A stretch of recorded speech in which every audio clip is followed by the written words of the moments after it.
Il existe une étrange affliction chez les plus sensibles d'entre nous, et elle est souvent confondue avec une vertu. J'ai croisé ce phénomène chez mes patients, dans mes rêves et dans les confessions muettes de l'inconscient collectif. Il s'agit d'individus persuadés d'aimer alors qu'en réalité, ils s'effacent. Ils appellent cela compassion, mais leur âme murmure plutôt le mot captivité. Vous, qui ressentez trop intensément, vous devez comprendre que la frontière entre amour et possession émotionnelle est dangereusement mince, surtout pour l'empathique. Commençons par nommer ce fantôme. L'empathique, par nature, ressent la douleur de l'autre comme s'il s'agissait de la sienne. Ce n'est pas une métaphore. Le corps réagit, le souffle se raccourcit, l'estomac se noue, le cœur tremble. Non pas pour ses propres blessures, mais pour la souffrance d'un autre. Et c'est là que réside le danger. Lorsque la frontière entre soi et l'autre devient perméable, l'âme commence à se dissoudre. La psyché, submergée par l'inondation émotionnelle venue de l'extérieur, ne sait plus où elle finit et où commence l'autre. Ce qui semble être de l'intimité peut en réalité être une forme d'invasion inconsciente. Je me souviens d'un rêve raconté par une femme. Elle se trouvait dans une cathédrale immense, agenouillée devant une statue. Le visage de la statue était le sien, mais les yeux étaient vides, sombres. Elle tendit la main pour la toucher et sentit un froid glacial s'infiltrer dans ses os. Elle se réveilla en proie à la terreur. « Que signifie ce rêve ?» demanda-t-elle. Je lui répondis. « Cela signifie que tu vénères cette partie de toi qui disparaît pour les autres, mais les yeux sont absents parce que tu ne peux pas te voir quand tu t'effaces. » Ressentir profondément n'est pas en soi une pathologie. La sensibilité, lorsqu'elle est tempérée par la conscience, peut guérir, mais lorsqu'elle est inconsciente, elle devient un pacte invisible forgé dans les royaumes obscurs où se confrontent ombre à sainte ombre. Et persona. De nombreux empathiques entrent sans le savoir dans ce contrat spectral. Ils offrent leur énergie émotionnelle en échange d'amour, de connexion ou d'approbation.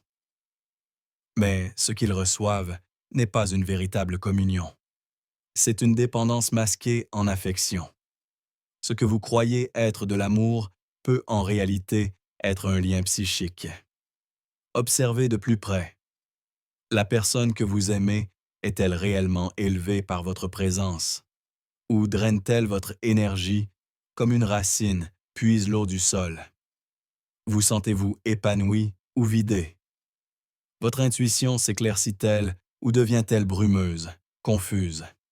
Ces questions ne relèvent pas simplement du comportement, mais de la structure psychique. L'archétype du martyr, noble, souffrant, sacrificiel, est profondément enraciné dans l'inconscient de l'empathique. Mais c'est un archétype séduisant, et comme tous les archétypes, il exige un prix. Dans les rêves, il apparaît souvent sous la forme d'une femme vêtue de blanc, marchant paisiblement vers la mer, sereine, dévouée, puis disparaissant. Il existe un secret que l'inconscient garde caché à l'empathique jusqu'à ce qu'il soit prêt.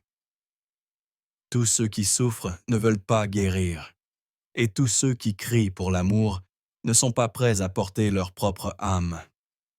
Nombreux sont ceux qui ne cherchent pas l'amour, mais un réceptacle dans lequel ils peuvent déverser leur obscurité, un bouc émissaire sur lequel ils projettent leur ombre. Et l'empathique, sans le savoir, accepte ce rôle. Pas par bêtise, mais à cause d'une force archétypale qui le pousse vers le salut. Ce n'est pas maléfique, c'est inconscient, mais c'est périlleux. Dans mon travail, j'ai vu d'innombrables personnes confondre possession et dévotion. Elles s'en mêlent dans le complexe du sauveur blessé. L'empathique entre dans une relation non pas comme lui-même, mais comme le rédempteur des blessures de l'autre. Ce n'est pas de l'amour.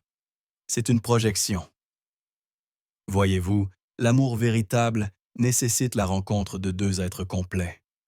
C'est l'union de deux âmes individuées, non une annexion. Le danger pour l'empathique, c'est qu'il ne sait pas toujours où son âme se termine et où celle de l'autre commence. Il fusionne, non par manipulation, mais par un besoin inconscient d'être utile, d'être vu, d'être sauvé à travers le service. Voilà l'ombre de l'empathique, une ombre qui porte le masque de la lumière. Mais l'inconscient ne peut être trompé. Il sait quand l'âme a été détournée, même si l'ego appelle cela de l'amour. Les symptômes apparaissent. Fatigue inexplicable, anxiété surgissant comme une vague spectrale, un sentiment constant de culpabilité lorsqu'il faut poser des limites. Ce ne sont pas de simples caprices émotionnels, ce sont des cris de l'âme, des signaux indiquant que l'équilibre archétypal a été rompu. Il faut se poser la question. Cette relation favorise-t-elle, elle, mon individuation ou la consume-t-elle? Dans les rêves, la possession se manifeste souvent par une paralysie physique. Je me souviens d'un rêve d'un homme qui se retrouvait incapable de parler, un autre étant assis sur sa poitrine. Le visage de l'intrus était flou, mais étrangement familier. Il luttait, criait, mais aucun son ne sortait. Je lui dis, « C'est ce qui arrive quand le contrat inconscient devient insoutenable. Ton âme est occupée, non par malveillance, mais parce que tu n'as pas affirmé ta souveraineté psychique. L'empathique doit apprendre cela. Ressentir ne signifie pas fusionner. L'inconscient ne cherche pas à entretenir votre image de celui qui aime toujours, qui guérit, qui comprend. Il veut la vérité, et la vérité est la suivante. Beaucoup de ceux qui ressentent qu'autant trop portent des fardeaux qui ne leur appartiennent pas. Ils croient aimer alors qu'ils sont enchaînés. Et l'amour, le véritable amour, ne pousse pas dans les chaînes. Pour briser ce contrat, il faut s'éveiller, non dans la colère ou le rejet, mais dans l'acte sacré de devenir entier. Briser ce contrat invisible ne commence pas par le rejet de l'autre, mais par une descente consciente, dans son propre inconscient. L'éveil ne se fait pas à la surface. Il exige de plonger dans les profondeurs, là où les parties refoulées de soi-même attendent d'être vues. C'est dans l'ombre que naît la véritable lumière. Pour l'empathique, cette descente commence par une douleur. La révélation qu'il n'a pas réellement aimé, mais plutôt abandonné son âme pour espérer être aimé en retour. Et ce moment est souvent accompagné d'un deuil. Un deuil juste, car ce qui meurt, ce n'est pas l'amour, mais l'illusion. L'illusion que s'effacer est noble, que porter les douleurs des autres nous rend entiers, que disparaître pour quelqu'un d'autre est une preuve d'amour. Ces illusions, c'est l'ego qui les invente pour éviter la vérité plus profonde. La peur de l'abandon. Beaucoup craignent davantage d'être laissés seuls que d'être anéantis. Mais c'est justement dans cette confrontation avec la peur que l'âme s'éveille. L'archétype du guérisseur blessé commence alors à se transformer. La valeur de l'empathique ne réside plus dans sa souffrance. Il n'a plus à sacrifier sa joie sur l'autel du chaos de l'autre. Il est temps de reprendre le feu sacré, non pour le distribuer, mais pour éclairer le temple intérieur du soi. Et ici commence le véritable travail avec l'ombre. Ce n'est pas facile. L'empathique a souvent refoulé les parties de lui-même qui disent non. Non qui réclament la liberté, qui osent ressentir la colère, la frustration, la rage. Il pense que ces élans font de lui une mauvaise personne. Mais ces sentiments sont en réalité les gardiens de ses frontières intérieures. Ils sont le système immunitaire de l'âme. Sans eux, l'ouverture n'est pas générosité spirituelle, mais vulnérabilité psychique. Vous devenez une maison sans porte, et les tempêtes émotionnelles des autres y pénètrent sans résistance. Ressentir tout n'est pas une forme de sagesse. Ressentir avec discernement, si. Beaucoup d'entre vous ont appris que la sensibilité est une faiblesse, et vous avez combattu cette étiquette en vous niant davantage. Mais laissez-moi vous dire, la sensibilité n'est pas une fragilité, c'est une force mal comprise. Dans les symboles anciens, les êtres les plus intuitifs étaient aussi les plus craints, oracles, prophétesses, voyants. Mais ils ne se dissolvaient pas dans les émotions des autres. Ils écoutaient, ils canalisaient, mais restaient enracinés. Leur temple était sacré, et tout le monde n'avait pas le droit d'y entrer. Vous devez aujourd'hui bâtir votre propre temple intérieur et décider quelles énergies peuvent y habiter. Soyons clairs, la relation qui vous épuise n'est pas de l'amour. Le sentiment d'être indispensable, s'il se fait au détriment de votre vitalité, n'a rien de sacré. La croyance selon laquelle vous devez être tout pour l'autre n'est pas divine. C'est une blessure déguisée en dévotion. Et cette blessure remonte souvent à l'enfance, lorsque l'amour était conditionnel, lorsque votre présence dépendait de votre obéissance. Ce qui était autrefois un mécanisme de survie est devenu un schéma, un complexe, un script inconscient qui se répète en quête de résolution. Mais l'inconscient ne résout rien avec la logique. Il réclame des rituels, des descentes, des confrontations. Il parle en symboles, en rêves, en synchronicité. Vous saurez que vous vous réveillez d'une possession émotionnelle lorsque vos rêves commencent à changer. Quand vous vous voyez parler pour la première fois, tenir une porte fermée ou brandir une arme, non pour blesser, mais pour revendiquer votre souveraineté. Ce sont des signes que la psyché se prépare à l'individuation.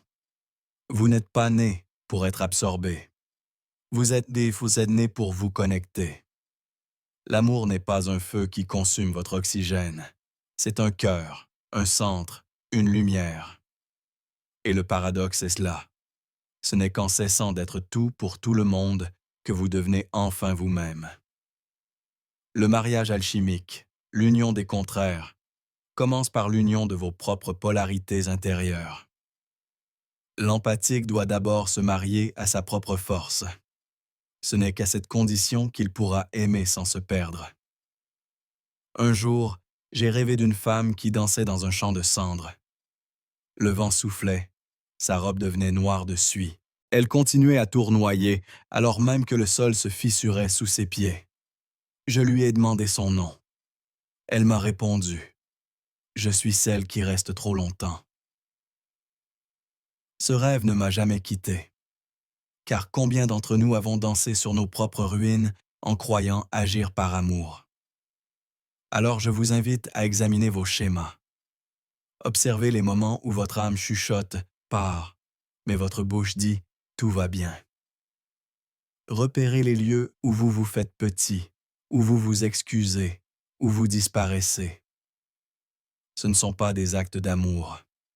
Ce sont les échos d'un soi qui a appris trop tôt que la sécurité vient du silence. Mais le soi, le vrai soi, ne veut pas le silence. Il réclame l'authenticité. Il veut une voix. Il veut une flamme. Vous ne pouvez pas atteindre l'individuation en faisant semblant d'être plus petit que vous ne l'êtes. Le chemin exige la plénitude, pas la perfection, mais la présence. Et pour être présent, il faut habiter pleinement son propre corps, ses propres limites, son propre souffle. La présence n'est pas juste être là pour les autres. C'est d'abord être là pour soi, sans excuse, dans sa pleine lumière. C'est ancrer sa conscience dans le sanctuaire de son âme, afin que, lorsque les marées émotionnelles d'autrui montent pour vous emporter, vous restiez stable, non détaché, non froid, mais souverain. Et cela, c'est une toute autre chose. Il existe une confusion tenace chez de nombreux empathes, celle de croire que fusionner avec l'autre, c'est aimer profondément. Mais fusionner, c'est perdre sa forme. Se connecter, en revanche, c'est toucher sans s'absorber. L'un est une dissolution du soi, l'autre une rencontre sacrée.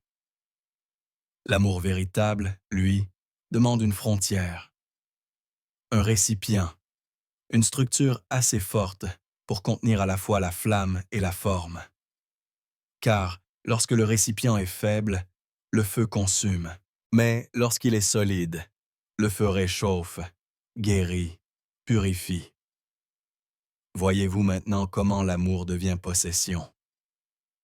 Lorsque les besoins de l'autre vous envahissent comme une entité pénétrant un temple ouvert. Lorsque votre corps devient le réceptacle du chaos d'autrui. Lorsque vous appelez cela amour, mais que vous avez la sensation de vous noyer, ce n'est pas de l'intimité, c'est de l'enchevêtrement. Et l'enchevêtrement n'est pas la danse sacrée de l'union. C'est un esclavage forgé dans la peur et des pactes inconscients. Souvent, nous croyons choisir l'amour. Mais ce que nous choisissons réellement, c'est le familier.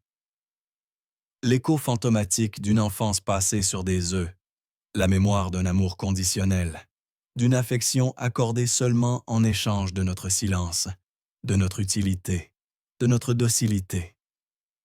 L'empathe avance vers le feu, en pensant qu'il va le réchauffer, sans comprendre qu'il s'agit de la flamme d'un vieux fantôme. Ce fantôme porte un nom. Si je les aime assez fort, alors je serai en sécurité. Mais l'âme ne peut être trompée. L'inconscient se souvient de tout. Non seulement de ce qui s'est passé, mais de ce que cela a fait ressentir. Et lorsque vous trahissez votre propre âme pour une illusion de proximité, vos rêves seront les premiers à vous en avertir.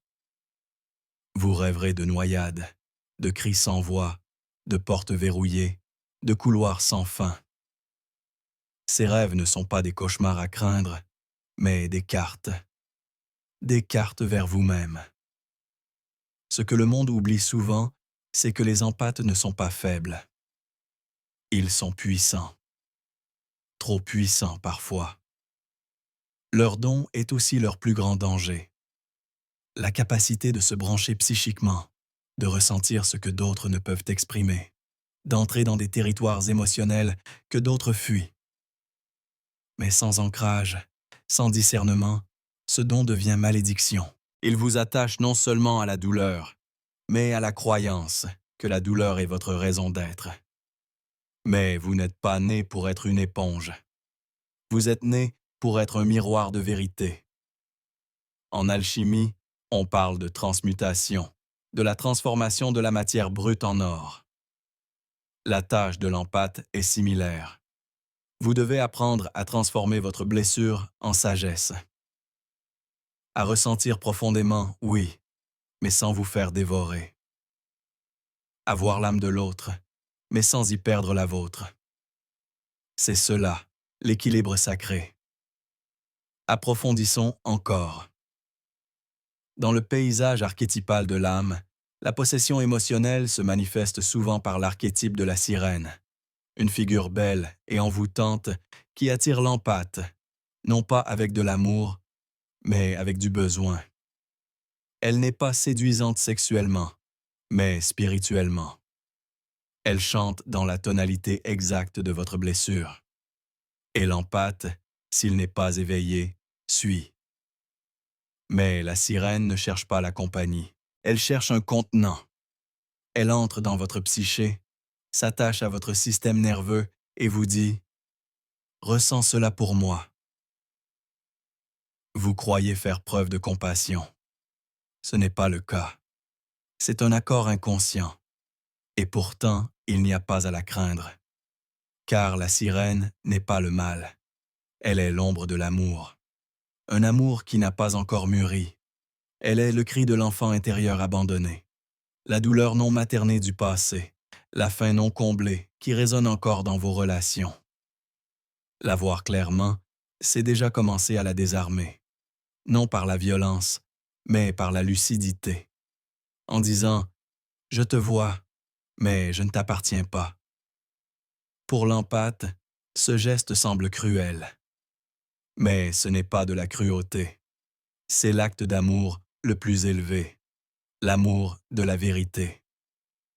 Car en libérant l'autre de votre toile psychique, vous l'invitez à se lever par lui-même.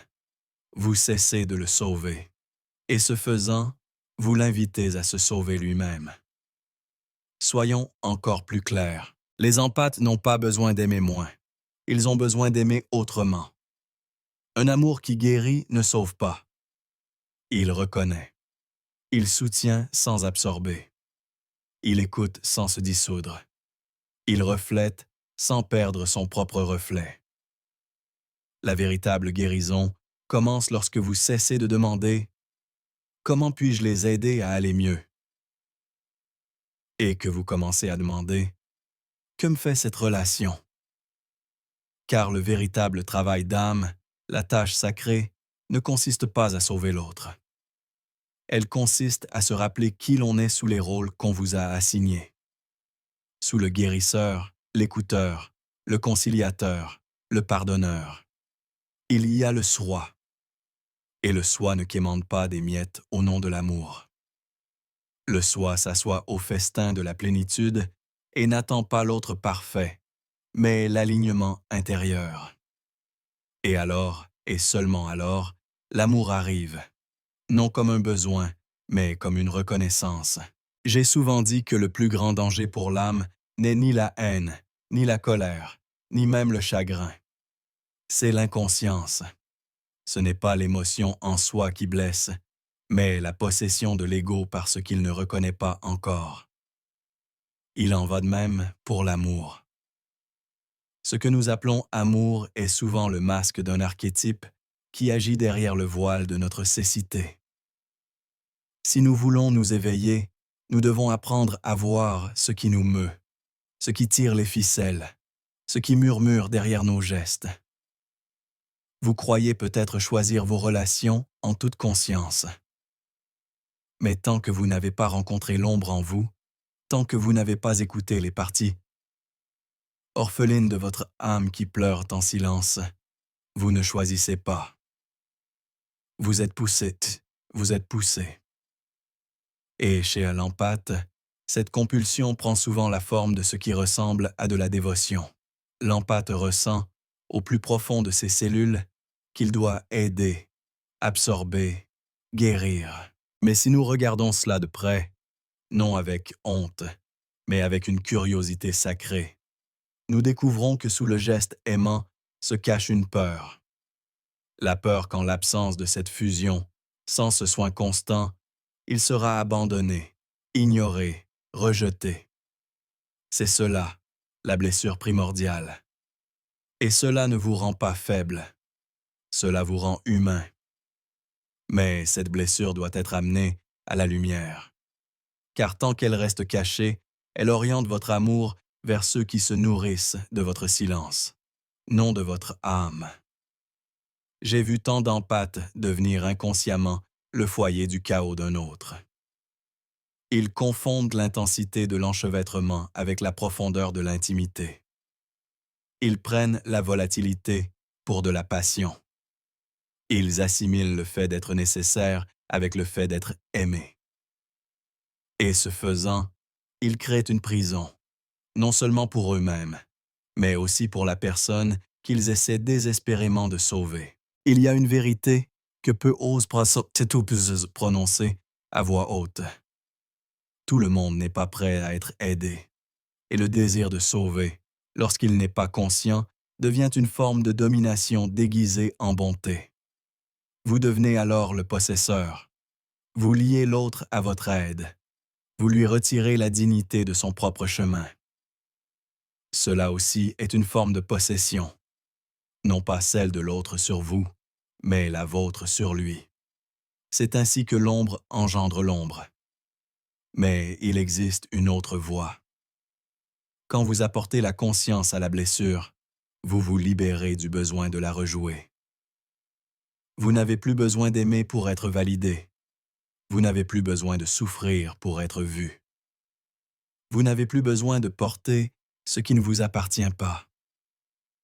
À la place, vous devenez un canal à travers lequel l'amour circule, sans attachement, sans piège, sans attente.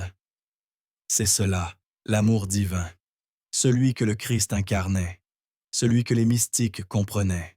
Non pas l'amour sentimental de la fusion, mais l'amour enraciné dans la présence. Cet amour qui dit « Je marcherai à tes côtés, mais je ne te porterai pas. »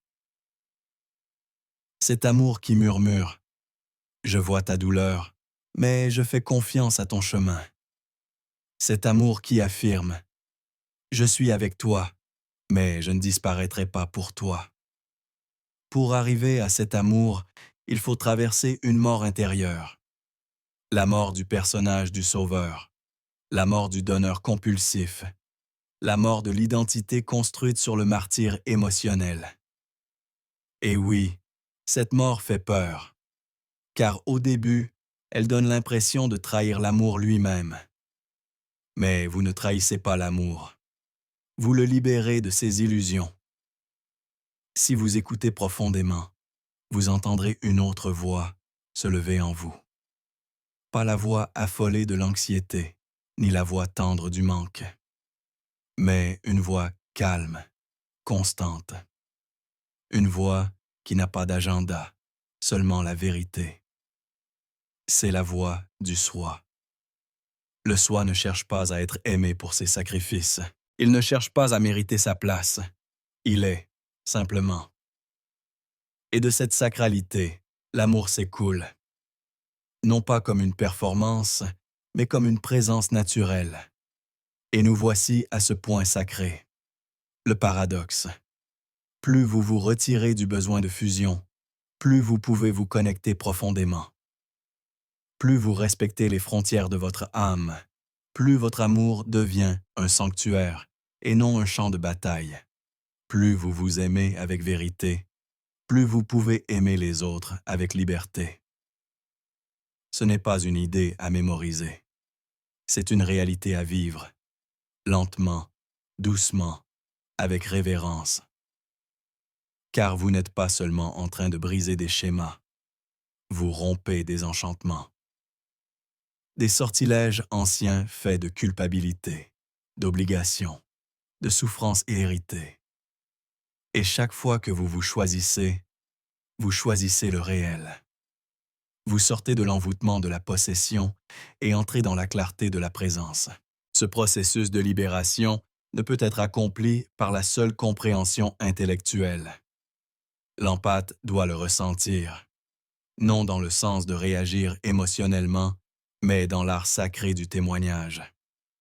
Témoigner, c'est prendre un peu de distance par rapport à l'expérience, pour développer ce que j'appelle une distance symbolique. Et cette distance, bien qu'elle puisse sembler froide au début, n'est pas un obstacle à l'amour. C'est ce qui permet à l'amour de rester pur. Vous devez commencer à vous poser les vraies questions. De qui suis-je en train de porter la douleur? Quelle souffrance ai-je prise pour mienne par réflexe? Quel chaos ai-je adopté comme boussole? L'empathe, s'il n'est pas éveillé, devient une éponge qui absorbe les débris psychiques des autres et les confond avec son propre climat intérieur. C'est dans cette fusion, ce manque de distinction énergétique, que commence le danger. Pas un danger venu de l'extérieur, mais un danger né de la confusion intérieure. Vous oubliez où vous finissez et où l'autre commence. Et une fois que cet oubli s'installe, votre identité devient vulnérable aux archétypes qui cherchent à s'exprimer à travers des autres inconscients. L'amour, lorsqu'il est confondu avec la possession, cesse d'être un pont entre les âmes. Il devient une trappe vers l'inconscient. Peut-être avez-vous connu un tel amour. Peut-être l'avez-vous appelé destin. Vous vous sentiez magnétisé, attiré par quelqu'un dont la simple présence vous bouleversait. Et dans vos rêves, Cette personne n'apparaissait pas sous sa forme humaine, mais sous celle de symboles. Un serpent aux yeux dorés, un miroir vide, un enfant tenant une rose en sang. Ce ne sont pas de simples images poétiques, c'est le langage de la psyché, des avertissements, des appels au réveil. Car quand un empathe aime inconsciemment, il s'ouvre à la projection. Il projette son désir sur l'autre, mais devient aussi l'écran sur lequel l'autre projette son ombre non résolue. C'est une cécité réciproque. Et pourtant, dans cette cécité réside une graine d'éveil. Car chaque projection qui s'effondre, chaque idéal qui se brise, vous rapproche du réel. Vous pleurez non pas parce que l'amour a échoué, mais parce que le masque de l'illusion est tombé. Ne fuyez pas ce chagrin. Ne comblez pas trop vite le silence qu'il laisse. Car dans ce vide sacré, vous commencerez à entendre la musique lointaine de votre propre âme qui revient. C'est le son de la souveraineté. Se réapproprier son être après une possession émotionnelle, ce n'est pas devenir dur ou indifférent. C'est devenir clair. Votre cœur ne se ferme pas. Il devient précis. Votre empathie ne s'efface pas. Elle devient lucide. Vous n'absorbez plus, vous ressentez. Vous ne sacrifiez plus, vous offrez. Et surtout, vous ne confondez plus l'intensité avec le destin. Comprenez bien ceci. L'archétype du guérisseur blessé vit en de nombreux empathes. C'est un archétype noble, mais il doit être équilibré par celui du sage. Cette partie de vous qui sait quand aider et quand lâcher prise, quand rester et quand partir. Ne vous laissez pas séduire par l'idée que l'amour doit toujours faire mal, que pour aimer, il faut brûler sans fin, que la souffrance est une preuve de profondeur. Ce sont les résidus d'illusions romantiques, des distorsions mythiques héritées de siècles d'histoires mal comprises. L'amour véritable, conscient, n'apporte pas de confusion. Il apporte de la lumière. Il fortifie votre essence. Il ne vous demande pas d'abandonner votre vérité pour le confort de l'autre. Il ne vous exige pas de vous démanteler pour rester proche. Il invite chaque âme à s'élever, non à fusionner, mais à danser ensemble. C'est cela, l'alchimie de l'amour qui a traversé le feu de l'ombre. Ce qui reste après que le travail intérieur a brûlé les liens toxiques, ce n'est pas une passion bruyante, mais une présence sacrée. L'empathique qui entre dans cette maturité sacrée devient un miroir, non un aimant, une présence, non une projection. Il commence à marcher dans le monde sans être touché par la faim des autres, non parce qu'il se croit au-dessus, mais parce qu'il en est devenu conscient. Il ne rejette pas les autres. Il refuse simplement de se trahir lui-même. Et dans ce refus silencieux, il accomplit quelque chose d'extraordinaire. Il enseigne sans un mot. Il devient le symbole vivant de ce que signifie aimer sans disparaître. Et ceux qui l'entourent, même ceux qui autrefois cherchaient à l'engloutir, commencent à s'éveiller à leur propre âme. C'est ainsi que la guérison se propage, non par le sauvetage, non par le sacrifice, mais par l'incarnation.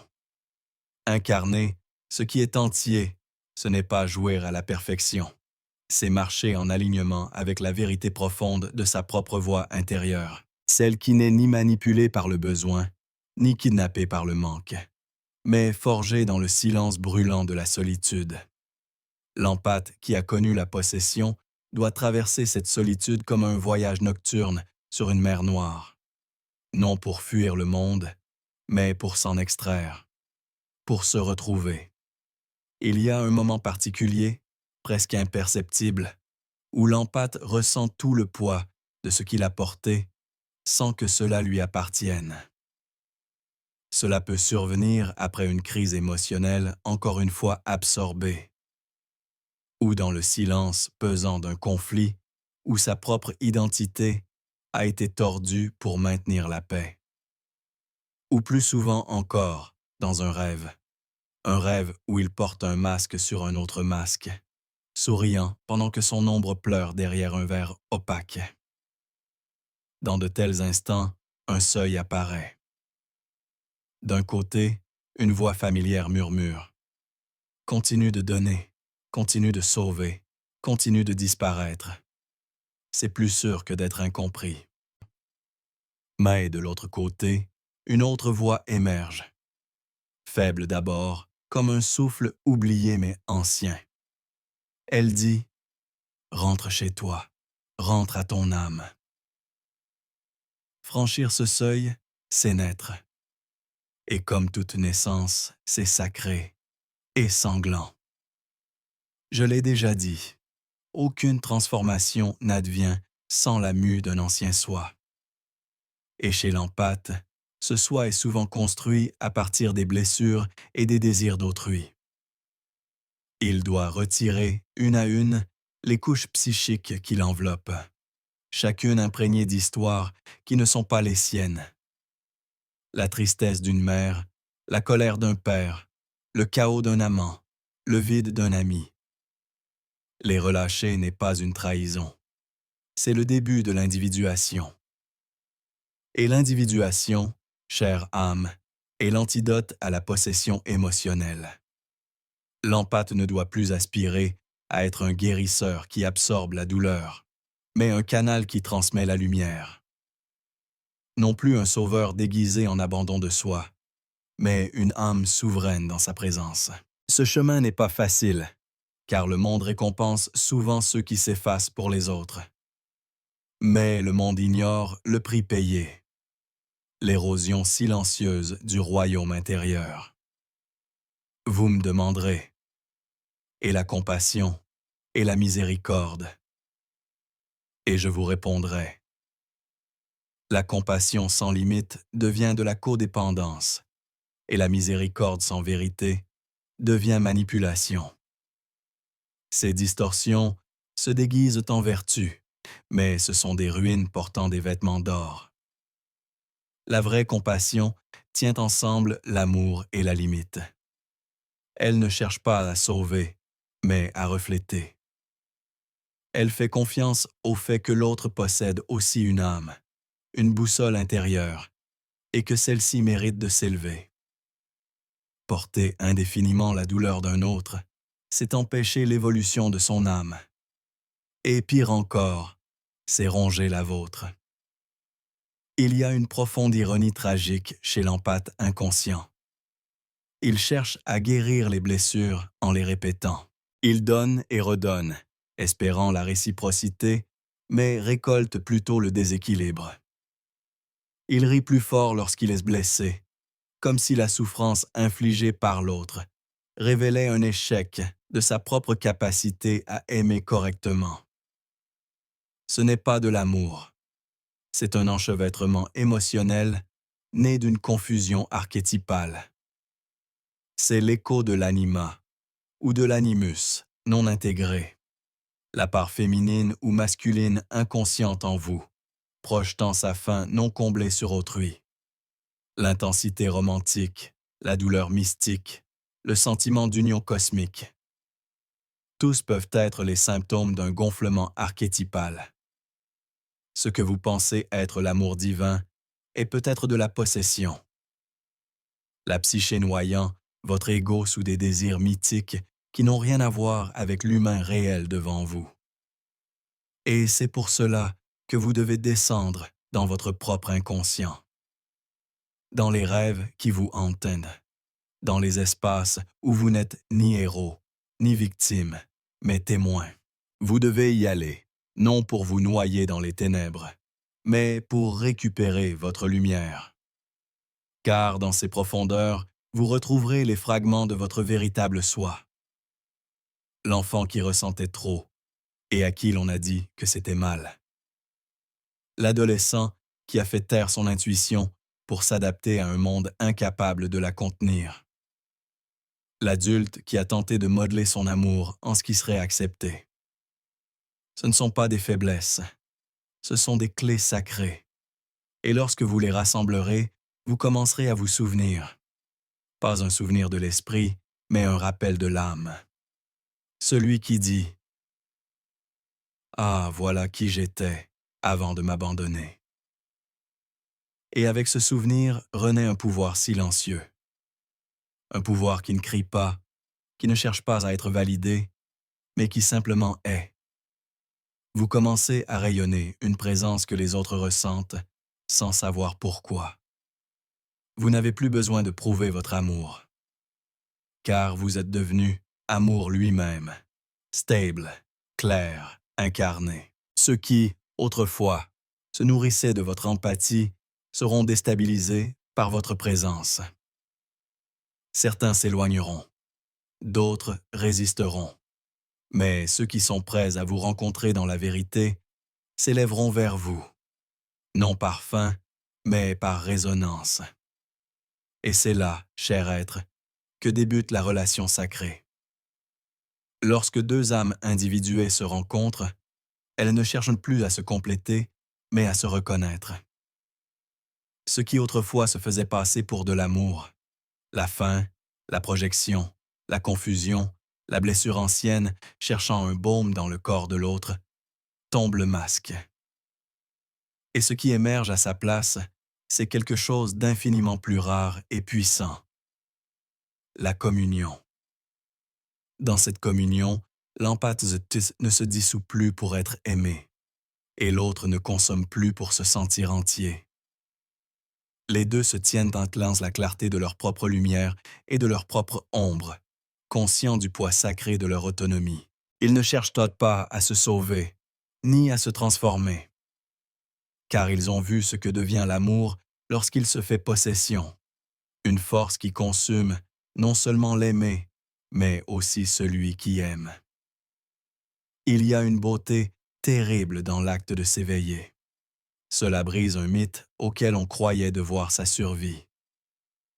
Et parmi les mythes les plus séduisants, il y a celui-ci.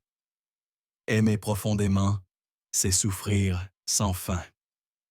Que plus la douleur est intense, plus le lien est pur. Mais ce récit vient du traumatisme, pas de la vérité. La souffrance, bien qu'elle fasse partie de la vie, n'est pas la condition de l'amour. L'empathe doit comprendre que l'amour qui exige l'effacement de soi n'est pas de l'amour. C'est un sacrifice rituel sur l'autel de l'abandon. Les hauts et les bas émotionnels, l'ivresse suivie du vide, la douleur de la distance, puis l'euphorie de la réunion.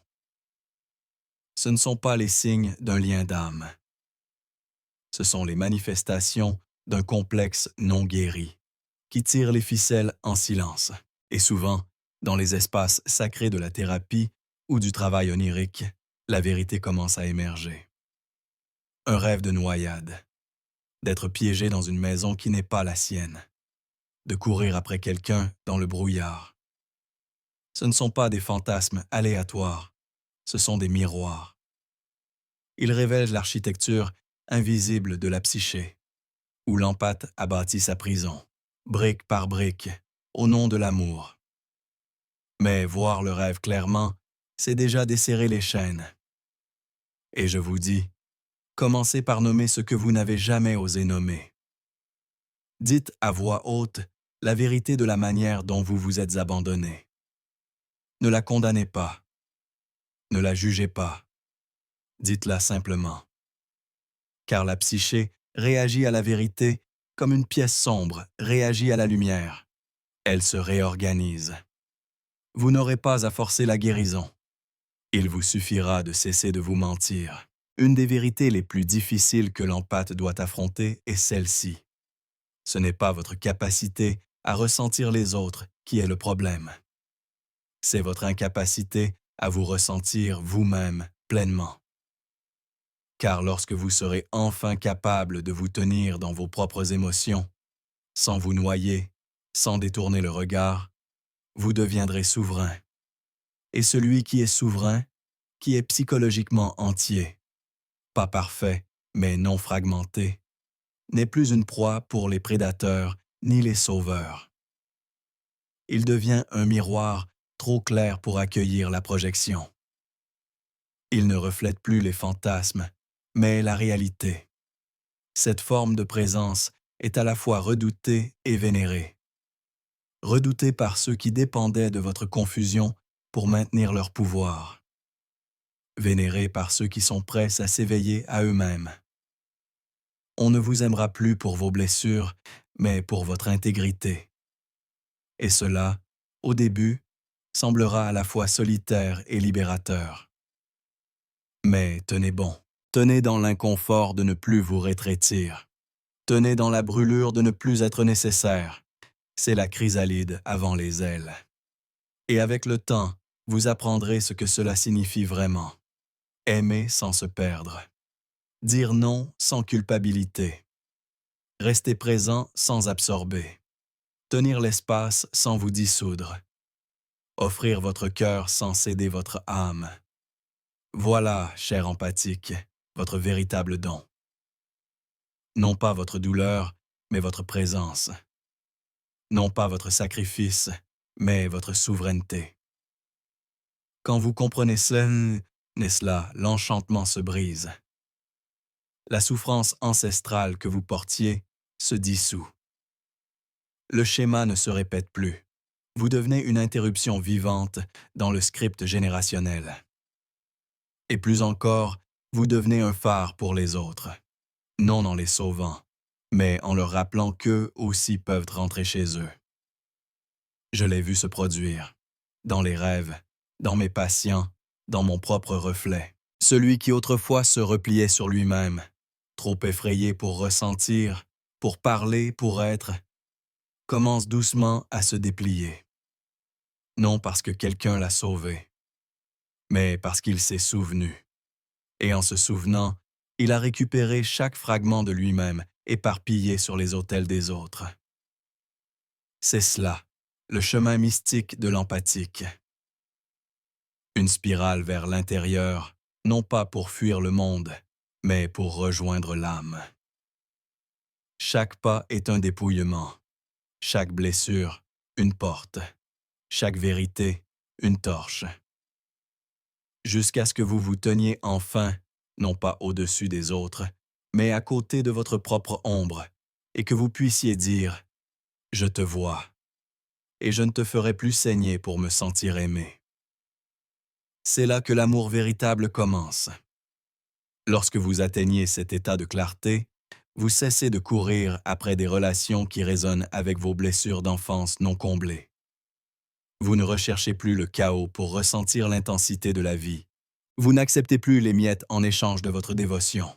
L'empathe éveillé n'est plus esclave de sa propre sensibilité. Il en est oint. Sa sensibilité devient perception. Sa perception devient sagesse. Et sa sagesse, lumière. Je ne prétends pas que cette transformation soit facile. C'est une forme de mort. Vous pleurerez des identités que vous portiez comme une seconde peau. Vous ferez le deuil de certaines illusions d'amour. Vous pleurerez non seulement pour les blessures infligées par les autres, mais pour toutes les fois où vous vous êtes trahi en silence, au nom de la paix. Et pourtant, c'est dans cette douleur même que s'allume le feu alchimique. Ce feu ne consume pas, il purifie. Et dans cette flamme, les fausses formes d'amour, les attachements obsessionnels, les dépendances émotionnelles, la quête constante d'assurance, la peur de l'abandon, commencent à se dissoudre. Ce qui demeure, c'est quelque chose de plus vaste, de plus calme, non une soif dramatique, mais une présence tranquille. Non la possession, mais la reconnaissance. Non la fusion émotionnelle, mais le témoignage sacré. Et alors, quand l'amour se manifeste, et il le fera, il n'arrivera plus avec des crochets, mais avec des mains. Il ne fera pas irruption dans votre monde intérieur, mais frappera doucement, demandant permission. Il ne vous demandera pas de vous effondrer pour qu'il se sente puissant. Il vous rencontrera au seuil de votre être, et il s'inclinera, parce que vous serez enfin suffisamment entier pour être vu. Dans vos rêves, vous sentirez la différence. Plus de maisons en feu, plus d'océans déchaînés, peut-être un escalier baigné de lumière dorée, un jardin arrosé après une longue sécheresse, une pièce avec de nombreuses fenêtres ouvertes au vent. Ce sont les symboles de l'intégration. La psyché, autrefois fragmentée par l'identification émotionnelle excessive, commence à se reconstruire. L'empathe blessé devient le guérisseur mystique. Et quel guérisseur vous devenez? Non pas en offrant des solutions, mais en incarnant la paix. Non pas en réparant les autres, mais en irradiant la stabilité qui murmure. Toi aussi, tu peux rentrer chez toi. Ce n'est pas votre souffrance qui fait votre puissance, c'est votre vivacité. Votre refus de vous éteindre simplement pour que quelqu'un d'autre se sente plus à l'aise. Voilà ce que j'ai toujours enseigné. Que le véritable voyage est intérieur. Que les monstres que nous craignons ne sont souvent que des fragments de nous-mêmes que nous n'avons pas encore nommés. Que les dieux et les démons des mythes sont des images de nos états intérieurs. Que l'amour, dans sa forme la plus transcendante, n'est pas une fusion, mais un miroir. Pour l'empathique qui a grandi, l'amour n'est plus une fuite, mais un retour. Un retour à l'authenticité, un retour à l'équilibre, un retour à la vérité. Et si vous avez le courage de faire ce retour, vous découvrirez que même les blessures qui vous ont autrefois vidé deviennent sacrées. Car elles vous ont enseigné ce qu'est le faux amour. Et par contraste, elles vous révèlent ce que pourrait être le véritable amour. Un amour bordé, lumineux, spacieux, réciproque. Non une chaîne, mais une danse. Oui, chère âme, toi qui ressens tout, qui as tant souffert, qui as tant douté. Ton chemin n'est pas une malédiction, c'est un appel, mais c'est un appel qui demande du discernement, de la clarté et un amour de soi farouche. Sans cela, tu confondras les chaînes avec le destin. Avec cela, tu transformeras la douleur en sa sagesse. Souviens-toi alors, ce que tu pensais être de l'amour n'était peut-être qu'une possession émotionnelle. Mais cela ne fait pas de toi un être naïf. Cela fait de toi un être humain. Et c'est par cette humanité, par cette reconnaissance honnête, que la porte s'ouvre. Traverse-la, ne te retourne pas, tourne. Tu n'es pas ici pour être consumé. Tu es ici pour devenir. Et lorsque tu le fais, vraiment, le monde sentira ta lumière. Non comme une flamme de sacrifice, mais comme la chaleur durable de quelqu'un qui est enfin rentré chez lui. C'est là ta mission.